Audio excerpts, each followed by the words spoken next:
Imagine standing at the edge of a monstrous crater, the ground beneath you hot, unstable, alive. Thick, black smoke rises from deep within the earth, curling into the sky like the fingers of an unseen force. Beneath the haze, the fiery glow of molten rock pulses like a heartbeat, a terrifying reminder that you are standing on one of the most dangerous places on the planet. Now, picture this. Deep inside that crater, where no sane person would ever step foot, there is a village.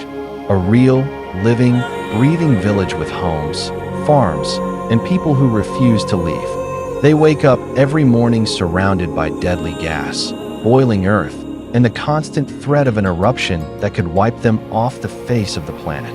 It sounds impossible, right? Yet it's real. This is the story of the Anak Gunung, the children of the mountain, a people who have lived inside an active volcano for generations.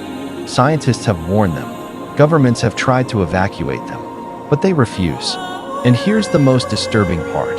Every time science predicts a disaster, the volcano does nothing. So the question is, are they just lucky? Or do they know something we don't? This is the chilling, real-life mystery of the village that lives inside an active volcano. Chapter 1. The Forbidden Discovery. It started as a simple geological expedition. In 1948, a team of scientists was sent deep into the jungles of Indonesia to study Mount Tambora, one of the most deadly volcanoes in history. This wasn't just any mountain.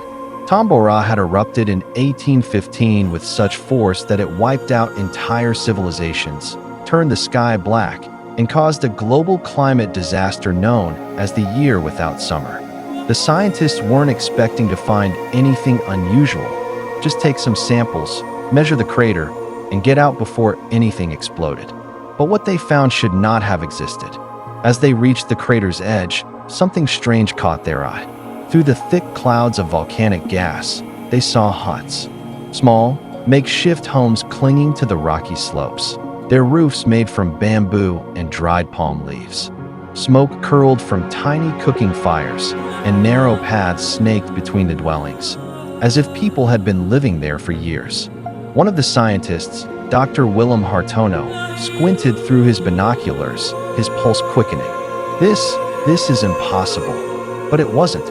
As they descended into the crater, the heat became unbearable.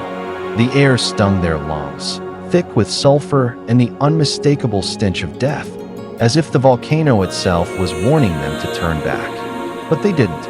And when they reached the village, the villagers were waiting for them. Their skin was darkened by the sun, their clothes simple. But their eyes held something unsettling. Not fear, not surprise, just amusement, as if they had been expecting them. Dr. Hartono cleared his throat and asked the only question that made sense. "Why are you here?" A silence fell over the village. Then, an elderly man, his face lined like cracked earth, stepped forward.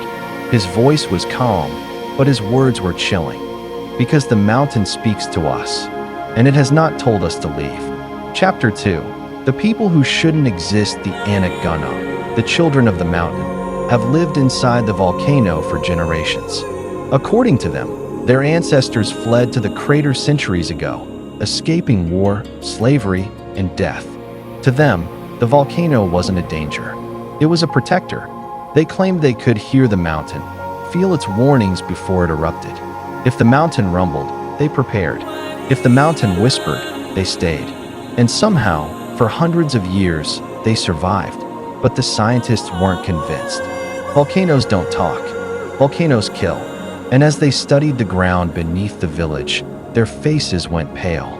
Because according to their instruments, Mount Tambora was long overdue for another eruption. And when it happened, everyone in that village would die.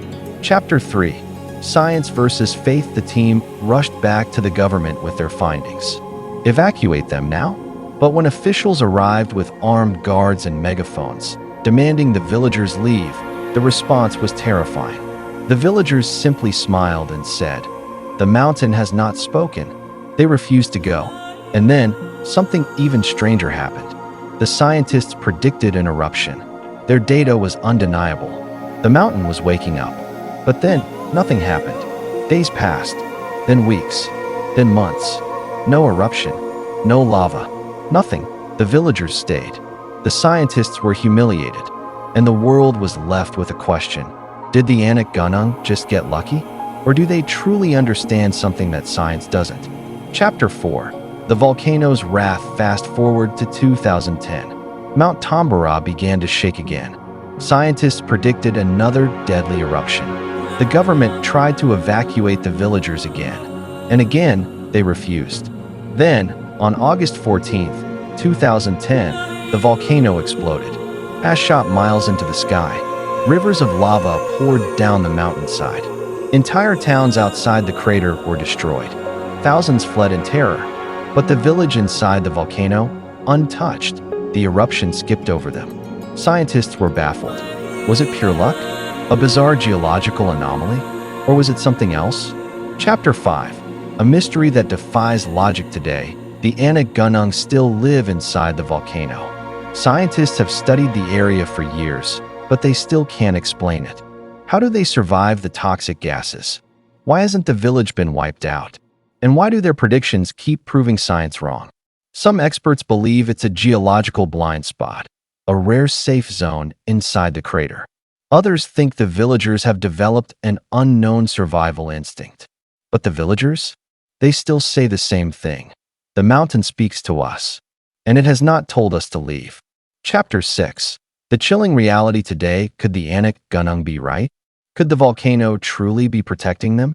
Or is it only a matter of time before the mountain stops whispering and starts screaming? And when that happens, will the village survive?